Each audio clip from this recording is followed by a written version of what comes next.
Welcome back to the Prison Architect tutorial series here on the channel. I'm your host, longtime listener. Be sure to drop a like, hit that subscribe button, and comment below. This episode is going to cover the workshop, which is a very important room in the overall flow and success of the prison facility. So buckle up, a lot of information on this one, and again, it's kind of a critical room for a number of reasons. And we'll start with the basics as far as the room requirements. It's got to be at least 5 by 5. It has to have a workshop saw and a workshop press. Now, you're also probably going to want some carpenter tables, and then you also need to have an actual table for things to be stationed on. So that's the basic requirements. And again, you can improve your overall profitability by adding some carpenter tables as well. Now, key note here is that there is a lot of contraband that can come from the workshop, and so you're going to definitely want to have a metal detector. You would like to have a guard here as well, but make sure it's not an armed guard because there are courses here as far as like workshop safety induction, for example, is one of the programs that is taught here by a foreman. And if there is a armed guard present, they will make those inmates a little bit nervous, essentially, and it's more likely that they will fail those courses. So, kind of pick and choose wisely depending on the security level of your inmates. But if you're minimum security, probably don't need an armed guard in here. Now, also that is taught here is the Carpentry Apprenticeship program. So basically, the initial program is the workshop safety induction. Once you have inmates pass that, they will come in here and they can operate the workshop press and produce license plates. And they can operate the workshop saw, which will produce planks. We'll talk about that in a second. The carpentry apprenticeship program is the next stage in the overall reform program ladder. And once they pass that, they can use the carpenter table and produce superior beds. And we're kind of bouncing around in terms of the notes here, but just bear with me because it'll all make sense eventually. You want to make sure you don't have an excess of logs laying around. Like this isn't bad because they're not everywhere. You want to have forestry big enough to be able to supply this area with enough resources. But if you have too much lumber, the logs will just sit there and workers come in there and they're like, this place is a mess, and they just kind of wander around and don't really do much. So if you have too many laying around, you can sell them off. So you can click on the log, hit sell object, and you immediately get cash for that product. So keep that in mind.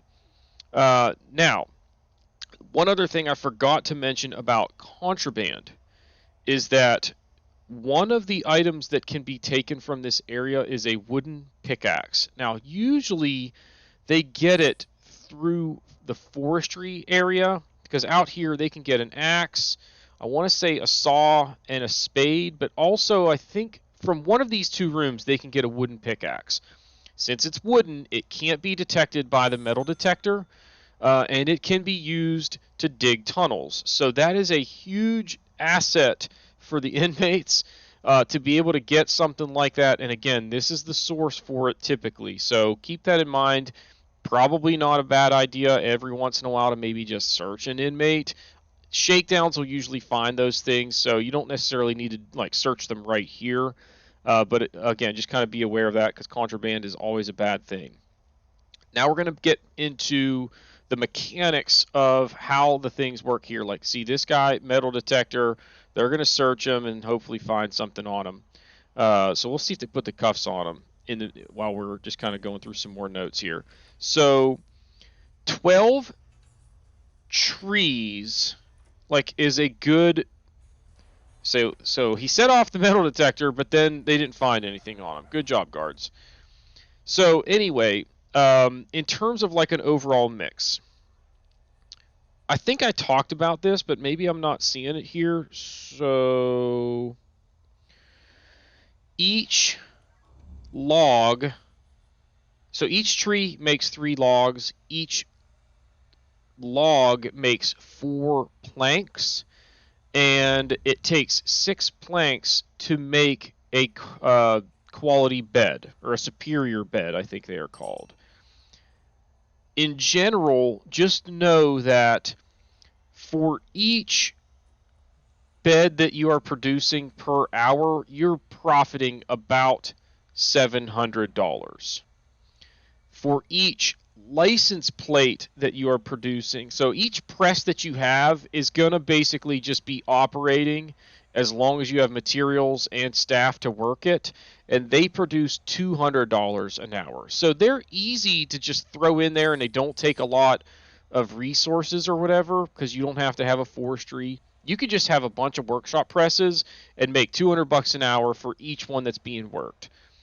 The beds are a little bit more profitable, but it does take a little bit more in terms of like an investment, because you've got to have forestry, you've got to have workshop saws being operated, and then you've got to have people cranking out beds on the carpenter tables.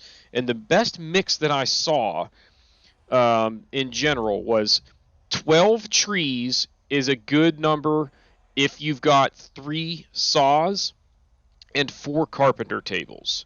So as you can see here, I've got more trees than what that's saying, but I've also got a couple extra saws. I've got 6, and then I have 6 carpenter tables. So, maybe not a perfect mix based on those mechanics, but that's just kind of, again, a sort of a guideline, is if you do that, basically you're going to end up profiting about $700 an hour per bed that's produced, and I'd say you're probably cranking out a few beds based on those numbers. So the only other thing that I will point out is that it is probably a good idea to either make forestry like just completely staff only, or at minimum access only.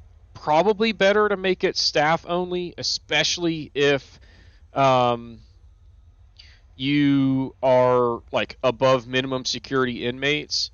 But like with minimum security, you could probably get away with just making it access only and stationing a guard out there to just kind of watch what's going on, because maybe they are good enough to spot them trying to stash away some contraband or whatever. Plus, they've got to go through a metal detector coming back in out of there. That's a good idea. So have a door, have a staff door that gets them into forestry. If you have it as, access only, they'll only be able to go out there if they need to for whatever reason. I don't know why we're letting this crazy guy out here. Oh, he's not crazy. But anyway, if you've got staff only, then you don't necessarily need the guard or the metal detector. But if you're going to let them out there, make sure you have the tools in place to try and minimize how much contraband is coming and going from that area. So that's going to do it for this episode. If you haven't done so already, please be sure to hit that like button, hit that subscribe button, comment below, and we will see y'all next time.